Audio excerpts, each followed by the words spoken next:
the growth priorities will be kept absolutely on the top. It will have to again be a very carefully structured budget in which the growth momentum will have to be sustained.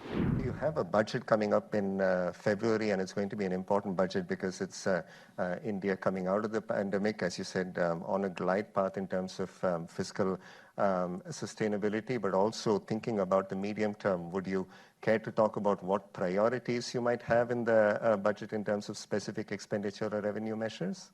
Specific may be difficult at this stage because it's a bit too early.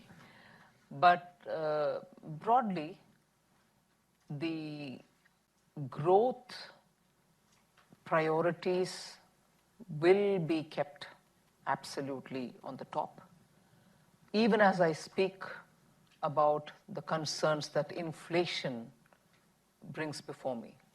So inflation concerns will have to be addressed, but then how would you manage growth would be the natural question.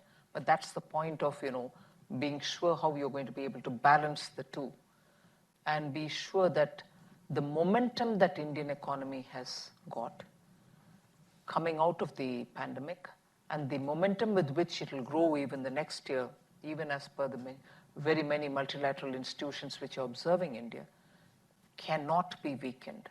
So it will have to again be a very carefully structured budget in which the growth momentum will have to be sustained.